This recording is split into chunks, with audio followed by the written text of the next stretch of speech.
SDP vote വേണമെങ്കിൽ SDP ഞങ്ങൾ സംസാരിക്കുമല്ലോ. അങ്ങനെ ഞങ്ങൾ സംസാരിക്കുന്ന പ്രശ്നമില്ല.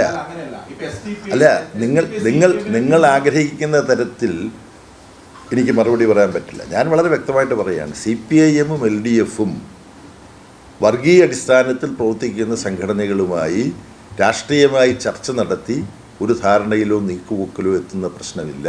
അതാണ് ഞങ്ങളുടെ നിലപാട്.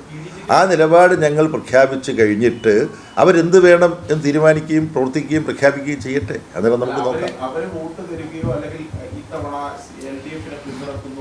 അവരുടെ നിലപാട് നോക്കിയിട്ടല്ലോ CPM ഇത്തരം വിഷയങ്ങളിൽ ആദ്യം തന്നെ നിലപാട് വ്യക്തമാക്കാറ്. പ്രത്യേകിച്ച് അവരിപ്പോൾ വോട്ട് തരാൻ തയ്യാറാണെങ്കിൽ അത് തന്നോട്ടെ എന്ന നിലയിൽ ഒരു സൈലന്റ് പൊളിറ്റിക്സ് ആണോ ഉദ്ദേശിക്കുന്നത്? ഒന്നാമതായി, ഈ തെരഞ്ഞെടുപ്പിലെ ജനങ്ങളുടെ മുഖ്യ വിഷയം SDP-യും ജമാഅത്തെ ഇസ്ലാമിയും അവരുടെ വെൽഫെയർ പാർട്ടിയും ആർക്ക് വോട്ട് ചെയ്യും ആർക്ക് വോട്ട് ചെയ്യില്ല എന്നുള്ളതല്ല ഈ തെരഞ്ഞെടുപ്പിലെ മുഖ്യ ചർച്ചാ വിഷയം.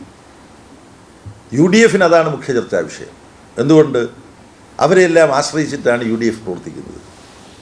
RSSുമായിട്ട് ഡീലുണ്ട്. നേമത്തും പിന്നെ തൃശ്ശൂർ പാർലമെൻറ്റ് മണ്ഡലത്തിലും ഉണ്ടായതുപോലെ തിരുവനന്തപുരം കോർപ്പറേഷനിലും കൊല്ലം കോർപ്പറേഷനിലും ഉണ്ടായതുപോലെ തിരുവനന്തപുരം കോർപ്പറേഷൻ BJPയെ ജയിക്കാൻ ഞങ്ങൾ സഹായിക്കാം. കൊല്ലം കോർപ്പറേഷനിൽ കോൺഗ്രസിനെയും UDFനെയും ജയിക്കാൻ ഞങ്ങൾ സഹായിക്കാമെന്ന് BJP.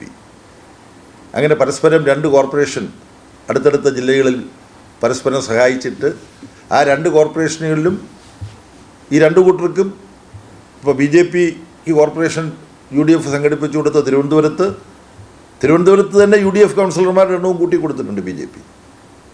കൊല്ലത്ത് കോൺഗ്രസിനും UDFനും ഇടതുപക്ഷത്ത് നിന്ന് കോർപ്പറേഷൻ പിടിച്ചുകൊടുത്ത BJPക്ക് UDF കൊല്ലം കോർപ്പറേഷനിൽ സീറ്റ് വർദ്ധിക്കാൻ BJPയുടെ കൗൺസിലർമാരുടെ എണ്ണം വർദ്ധിക്കാൻ സഹായിച്ചിട്ടുണ്ട്. ഇതൊക്കെ നമ്മുടെ മുമ്പിൽ കൺമുമ്പിലുള്ള കാര്യമാണ്.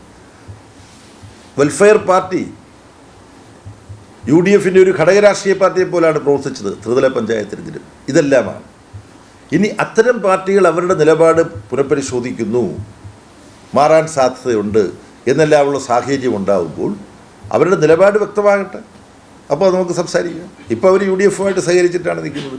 ഇവിടെ തന്നെ കാസർഗോഡ് ജില്ലയിൽ തന്നെ നിങ്ങൾ മാധ്യമങ്ങൾ തന്നെ റിപ്പോർട്ട് ചെയ്തു, UDFൻ്റെ അഭ്യർത്ഥന പ്രകാരമാണ് അവർ അവരുടെ സ്ഥാനാർത്ഥിയെ പിൻവലിച്ചത് എന്നുള്ളതും അറിയാമല്ലോ.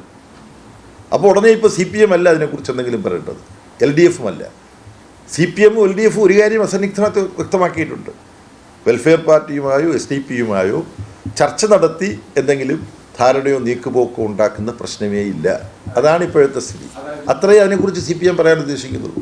അതിനപ്പുറം എൻ്റെ വായിൽ നിന്ന് എന്തെങ്കിലും പിടിച്ചു പറിച്ചെടുക്കാൻ നിങ്ങൾ ശ്രമിക്കുന്നതുകൊണ്ട് യാതൊരു അർത്ഥവുമില്ല. നമുക്ക് അടുത്ത ചോദ്യത്തിലേക്ക് പോകാം.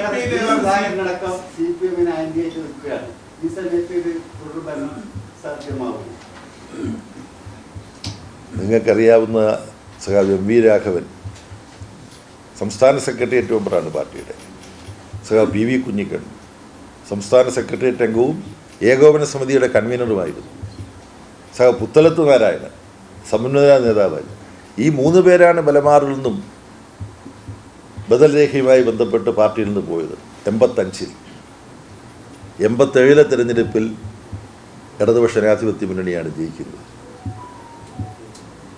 ഗൗരിയമ്മ വളരെ ജനകീയ അംഗീകാരം ഉണ്ടായിരുന്ന നേതാവാണ്, പാർട്ടിയുടെ സമന്വയ നേതാവായിരുന്നു.